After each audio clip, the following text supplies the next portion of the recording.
বলেছেন যে তৃণমূল কংগ্রেস সবসময় মানুষের পাশে থেকেছে এবং থাকবে, মানুষের প্রতি সম্পূর্ণ আস্থা তৃণমূল কংগ্রেসের, মানুষই সব। এছাড়া আমাদের ইতিমধ্যে অনেকে ছেড়ে চলে গেছেন, অর্থাৎ এই জগৎ ছেড়ে চলে গেছেন। যারা চলে গেছেন তাদের প্রতি পরম শ্রদ্ধা জ্ঞাপন করেছেন আমাদের মাননীয় চেয়ারপারসন এবং তার সঙ্গে সম্পূর্ণভাবে শ্রদ্ধা প্রকাশ করেছেন কর্মসমিতির বাকি সদস্যরা যারা আজকে উপস্থিত ছিলেন। এরপর আমাদের নতুন সংযোজন হয়েছে কর্মসমিতিতে। সংযোজনে রয়েছেন বিমান বন্দ্যোপাধ্যায়, ডক্টর মানস ভূঁইয়া, মালা রায়, কল্যাণ বন্দ্যোপাধ্যায় এবং জাভেদ খান। এই 5 জন নতুন সংযোজন হয়েছেন। হ্যাঁ, নিশ্চয়ই। এটা হলো বিমান বন্দ্যোপাধ্যায়, ডক্টর মানস ভূঁইয়া, মালা রায়, কল্যাণ বন্দ্যোপাধ্যায় এবং জাভেদ খান। আমাদের 3টি ডিসিপ্লিনারি কমিটি হয়েছে, যার প্রথমটির কথা আপনাদের বলি আগে। সেটা হলো পার্লামেন্টে 3টি হয়েছে, একটি হচ্ছে সংসদে, একটি হচ্ছে বিধানসভা এবং আরেকটি হচ্ছে দলের। প্রথমে পার্লামেন্টের যে কমিটি হয়েছে ডিসিপ্লিনারি কমিটি, তাতে রয়েছেন সুদীপ বন্দ্যোপাধ্যায়, ডেরেক ওব্রায়েন, কাকলি ঘোষ-দস্তিদার, কল্যাণ বন্দ্যোপাধ্যায় এবং নাদিমুল হক।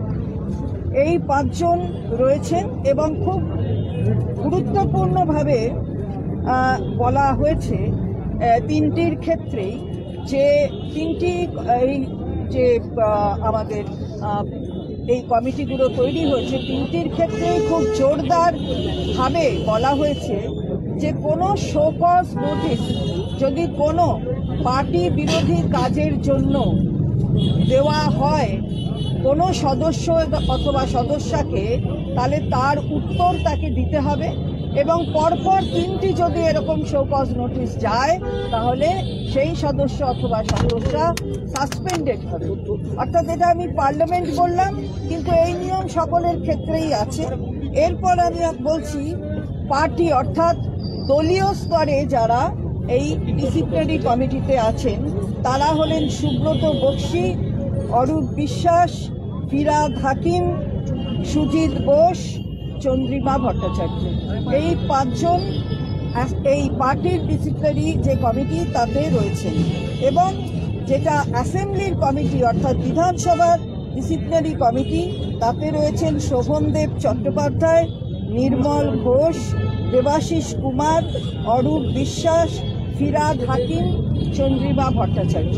এবং আগেই যেমন বলেছি 3টি এই ডিসিপ্লিনারি কমিটির ক্ষেত্রে কিন্তু এগুলো প্রযোজ্য। অর্থাৎ শো কজ নোটিশ যদি যায় কোনো সদস্য অথবা সদস্যার কাছে, তাহলে 3টি শো কজ নোটিশে যদি উপযুক্ত জবাব না পাওয়া যায় তাহলে তাদের সাসপেন্ড করবে পার্টি। এটা খুব গুরুত্বের সঙ্গে পার্টি বিবেচনা করে এই ডিসিশন অর্থাৎ আজকে কর্মসমিতির এই বৈঠক থেকে এই সিদ্ধান্ত নেওয়া হয়েছে। এবারে পার্টিটা বেঙ্গলের সুব্রত বক্সী, অরূপ বিশ্বাস, ফিরাদ হাকিম, সুজিত বোস এবং চন্দ্রিমা ভট্টাচার্য। এটা ডিসিপ্লিনারি কমিটি।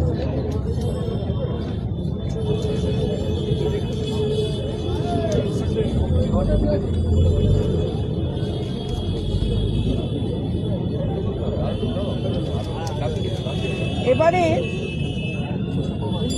আমাদের স্পোক্স পার্সন যারা হবেন তার কোঅর্ডিনেট করবেন অরূপ বিশ্বাস।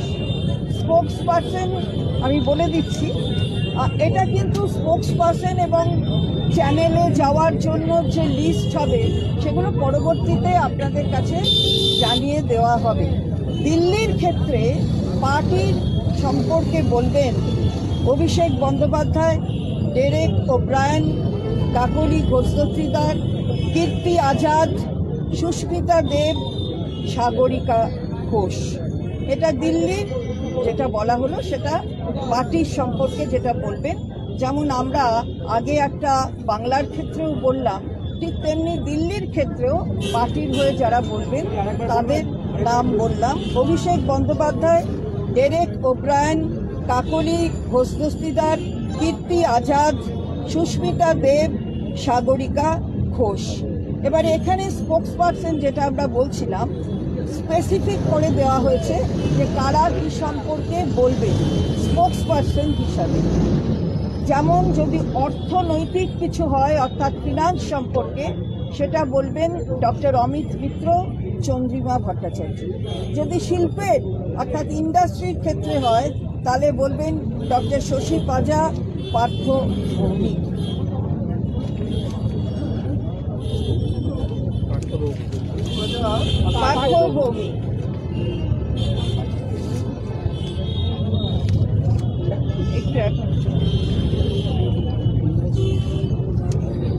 নর্থ বেঙ্গল,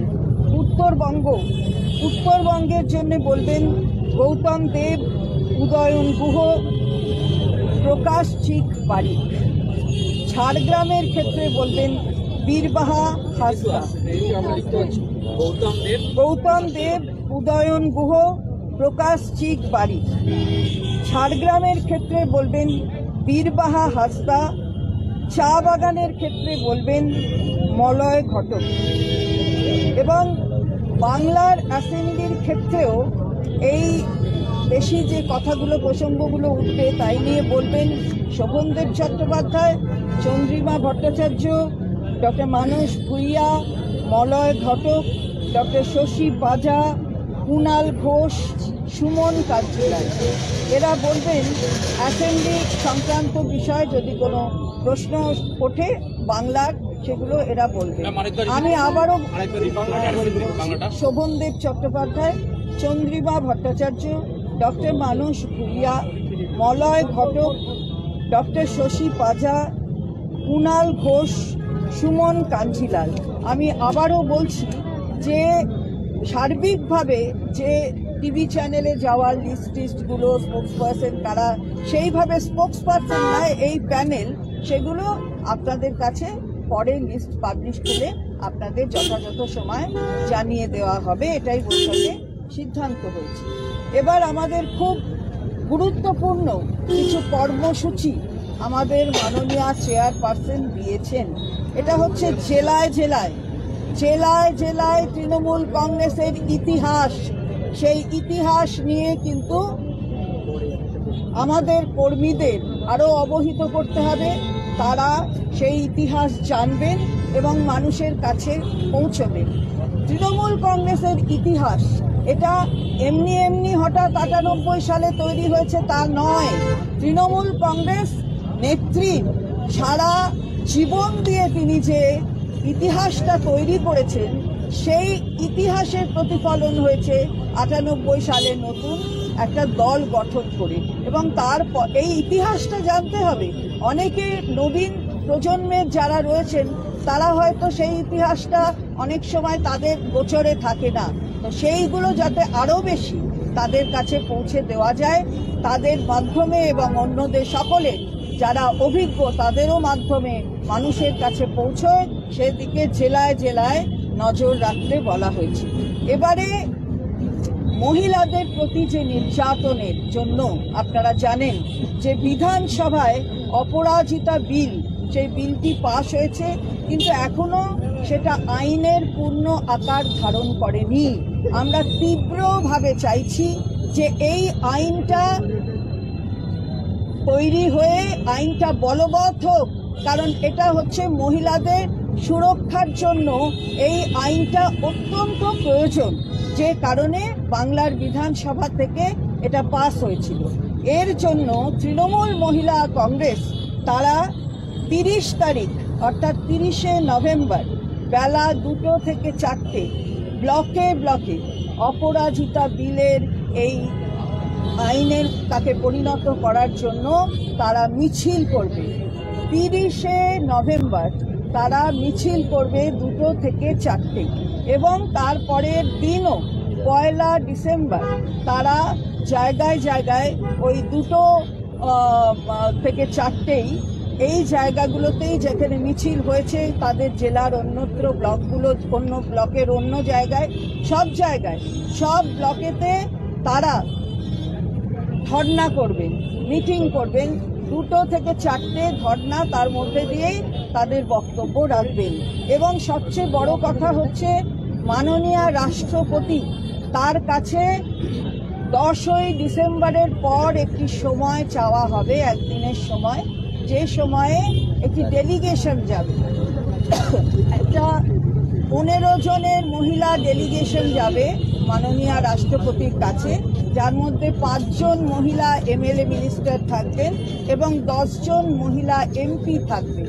এই 15 জনের ডেলিগেশন মাননীয় রাষ্ট্রপতির কাছে যাবে, তার জন্য 10ই ডিসেম্বরের পরে একটা সময় চাওয়া হবে। এটা যেমন প্রথম পর্যায়ে একটি কর্মসূচি, সে কথা বলেছেন মাননীয় নেত্রী আমাদের এবং এই বৈঠকে সিদ্ধান্ত হয়েছে। এরপর আরেকটি কর্মসূচি নেওয়া হবে, যার তারিখ পরবর্তীতে আমরা আপনাদের জানিয়ে দেব। সেটা মানুষের সাথে মানুষের পাশে, জেলায় জেলায় আমাদের এই কর্মসূচি হবে। মানুষের সাথে মানুষের পাশে আমরা পরবর্তীতে জানিয়ে দেব। সংসদ চলছে, আপনারা জানেন আজ থেকে শুরু হয়েছে, আবার বন্ধও হয়ে গেছে, আবার নাকি খুলবে, কোনোটা কাল কোনোটা পরশু, তারা জানেন কোনটা কবে খুলবে। কিন্তু পার্লামেন্টে আমরা কিন্তু আমাদের সাংসদরা অত্যন্ত গুরুত্বপূর্ণ ইস্যু নিয়ে তারা কথা বলবেন। সেটা হলো প্রাইস রাইজ, অর্থাৎ মূল্য বৃদ্ধি, বেরোজগার, আনএমপ্লয়মেন্ট, ফার্টিলাইজার, সার কি হলো, সার নিয়ে প্রশ্ন তুলবেন, এবং আবাস যোজনার টাকা বন্ধ, 100 দিনের কাজের টাকা বন্ধ, এই টাকা বন্ধ, অথচ জিএসটি নিয়ে নেওয়া হচ্ছে। জিএসটি থেকে আমাদের যে প্রাপ্য টাকা, যেগুলো বাজেটারি অ্যালোকেশন রয়েছে, সেগুলো আমাদের কাছে পৌঁছচ্ছে না। সুতরাং পার্লামেন্টে এই সম্পর্কে আলোচনা তো চাইবেনই, প্রশ্ন ওঠাবেন আমাদের মাননীয় সাংসদ যারা রয়েছেন।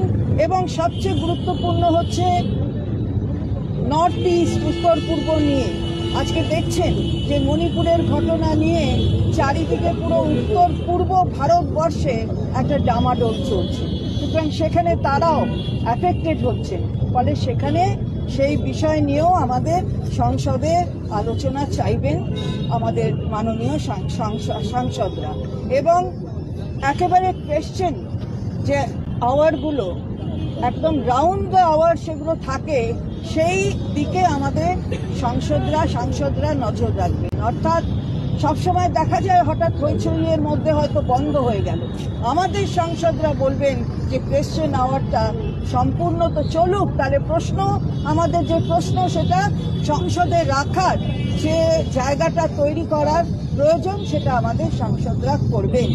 আর আরেকটা গুরুত্বপূর্ণ কথা, যেটা অনেক সময় অনেক জায়গায় কনফিউশন হচ্ছে, আমাদের যে ইলেকশন কমিশনে আমাদের দল কিন্তু অল ইন্ডিয়া তৃণমূল কংগ্রেস হিসাবে আমাদের রেজিস্ট্রেশন। সুতরাং আমরা অল ইন্ডিয়া তৃণমূল কংগ্রেস, এখানে যেমন ইউপি, মেঘালয়, আসাম, গোয়া, এরা অল ইন্ডিয়া তৃণমূল কংগ্রেস লিখবে, কিন্তু লিখবে ব্র্যাকেটে UP unit, Meghalaya unit, Assam unit, Goa unit. এইভাবে তারা তাদের যে প্রদেশের ইউনিট, সেই ইউনিটের ব্যাখ্যা করবে।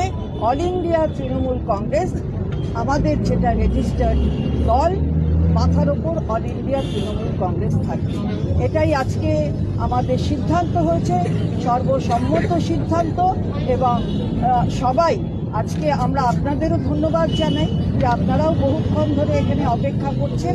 মাননীয় মুখ্যমন্ত্রী পক্ষ থেকে সবাইকে ধন্যবাদ।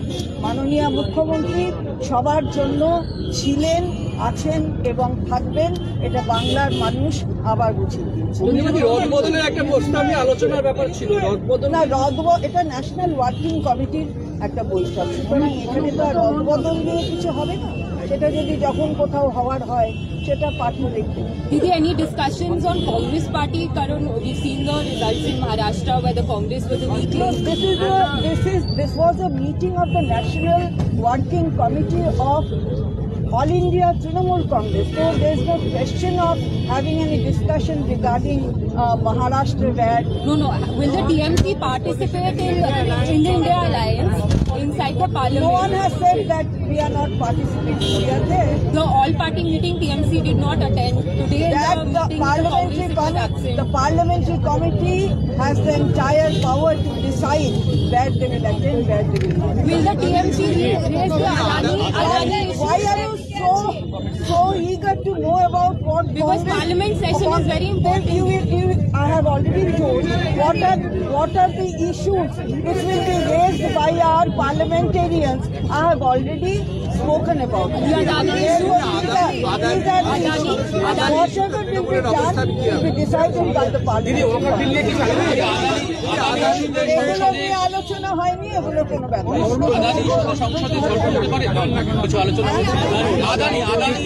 এখানে আদানি ইস্যু নিয়ে তো আলোচনার ব্যাপার নেই। যেরকম দল ঠিক করবে সেরকমভাবে রদবদল নিয়ে কিছু যে কোনো রদবদল রদবদলের প্রশ্ন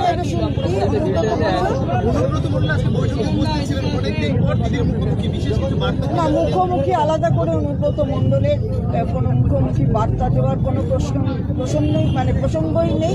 উনি কর্মসমিতির একজন সদস্য হিসেবে উপস্থিত ছিলেন। আমরা সবাই যেমন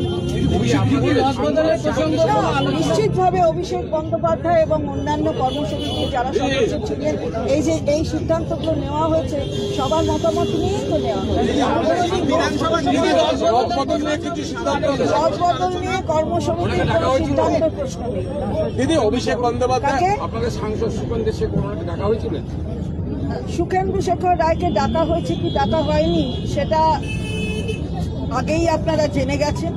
তাকে ডাকা হয়নি, ডাকেনি, উনি নিজেই বলেছেন।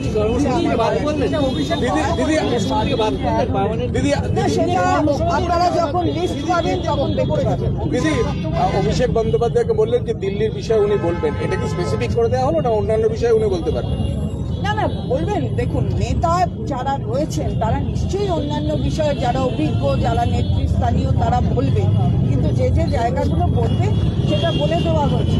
তার মানে কি এই যে এখানে তিনি সর্বভারতীয় সাধারণ সম্পাদক, তিনি অন্য কিছু বিষয় নিয়ে কথা বলতে পারবেন না? এটা তো তা নয়। আমাদের সকলকেই তো বেঁধে দিয়েছেন। তার মানে এই নয় যে আমরা অন্য কোনো বিষয়ে কথা বলতে পারবো না। যেখানে যুক্তিযুক্ত মনে হবে সেখানে নিশ্চিতভাবে অভিষেক বন্দ্যোপাধ্যায় সেই বুদ্ধি রাখেন কোথায় কি বলতে।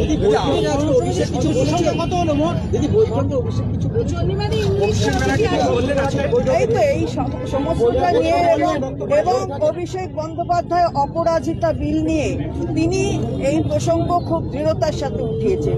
তৃণমূল মহিলা কংগ্রেসের কর্মসূচি থেকে শুরু করে এই যে যাবে সেটা তিনিও প্রপোজাল দিয়েছেন। সবাই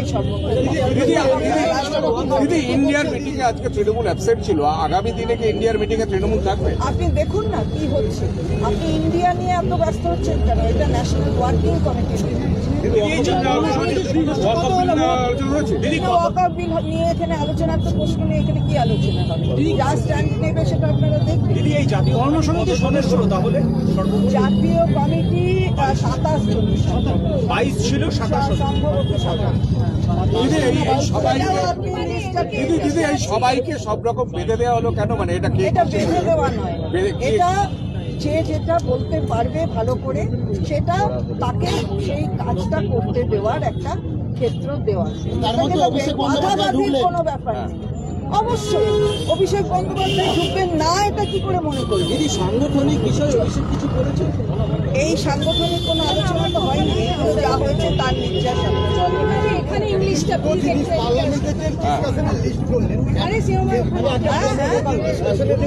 যেগুলো নিয়ে সরব হবেন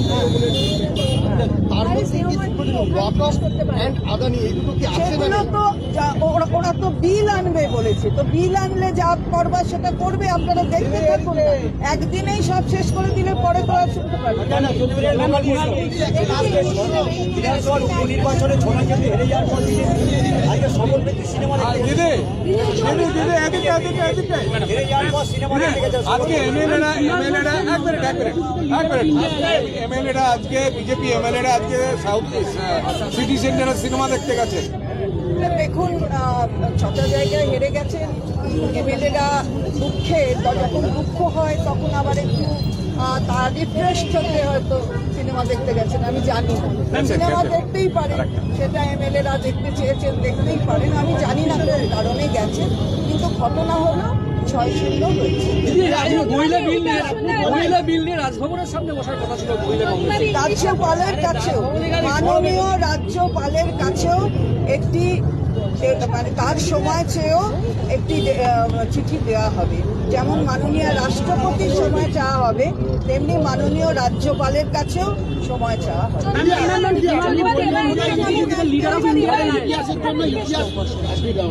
বলেন হিস্ট্রি জানানোর জন্য জেলায় জেলায় প্রোগ্রাম হবে। নবীনরা অনেক সময় বুঝতে পারছেন এখানে কি নবীন প্রবীণের বিষয় আসছে। না না, নবীন প্রবীণ আপনি দয়া করে, কারণ একটা ছেলে যে আজকে তার বয়স হয় যদি 20-22, সে নিশ্চয়ই 40 বছরের ইতিহাসটা জানবে না। তাকে আরো বেশি জানাবার জন্য এটা নবীন প্রবীণ সব মিলিয়েই তো আছে। ওয়ার্কিং কমিটিতে কি দেখলেন? নবীনও আছে, প্রবীণও আছে, সেটা বলতে পারবো না। দিদি